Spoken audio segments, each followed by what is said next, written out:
দুনিয়ার মানুষ কত রঙিন মোড়কে নিজেদের জন্য মিথ্যা প্রভু বানিয়েছিল।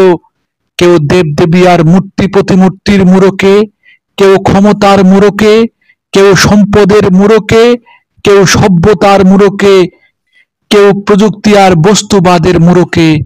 কিন্তু সেদিন সব মোড়ক উন্মোচিত হবে, সব ভুয়া প্রভুরা ধুলোয় মিশে যাবে।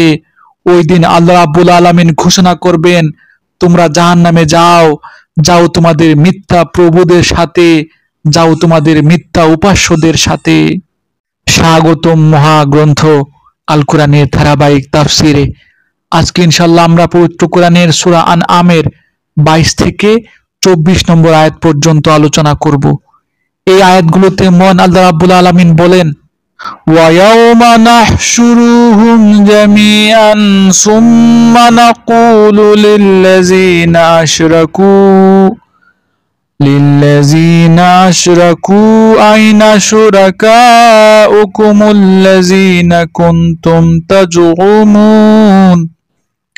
একদিন আমি তাদের সবাইকে একত্রিত করব, অতঃপর মুশরিকদের আমি বলবো, তারা সবাই আজ কোথায়, যাদের তোমরা দুনিয়ার জীবনে আমার সাথে শরীক মনে করতে।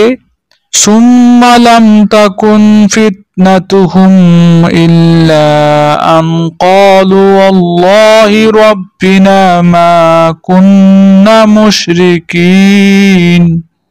অতঃপর তাদের একথা বলা ছাড়া আর কোনো যুক্তি থাকবে না যে, আল্লাহ তাআলার কসম, যিনি আমাদের মালিক, আমরা কখনোই মুশরিক ছিলাম না। উনজুর কাইফা কাযাবু আলা আনফুসিহিম ওয়া দাল্লা আনহুম মা কানু ইফতারুন। হে নবী, তুমি চেয়ে দেখো কিভাবে আজ লোকগুলো আযাব থেকে বাঁচার জন্য নিজেরাই নিজেদের উপর মিথ্যা প্রতিপন্ন করছে, এবং এও দেখো তাদের নিজেদের রচনা করা মিথ্যা কিভাবে আজ নিষ্ফল হয়ে যাচ্ছে। আলহামদুলিল্লাহ, চমৎকার 3টি আয়াত। এই আয়াতগুলোতে কিয়ামতের মাঠের মহা বিচার দিবসের এক ভয়ঙ্কর চিত্র ফুটে উঠেছে। আসলে মহা বিচার দিবসে যখন আল্লাহ তাআলা সব মানুষকে একত্রিত করবেন, তখন তিনি শিরককারীদের প্রশ্ন করবেন, যাদেরকে আমার শরীক বানিয়েছিলে, আজ তারা কোথায়? দুনিয়ার মানুষ কত রঙিন মোড়কে নিজেদের জন্য মিথ্যা প্রভু বানিয়েছিল। কেউ দেবদেবী আর মূর্তি প্রতিমূর্তির মোড়কে, কেউ ক্ষমতার মোড়কে, কেউ সম্পদের মোড়কে, কেউ সভ্যতার মোড়কে, কেউ প্রযুক্তি আর বস্তুবাদের মোড়কে। কিন্তু সেদিন সব মোড়ক উন্মোচিত হবে, সব ভুয়া প্রভুরা ধুলোয় মিশে যাবে।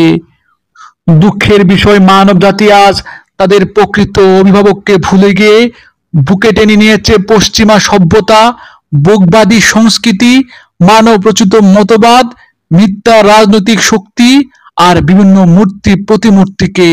এই মিথ্যা প্রভুগুলো সেদিন কাউকেই বাঁচাতে পারবে না, বরং তারাই হবে জাহান্নামের জ্বালানি।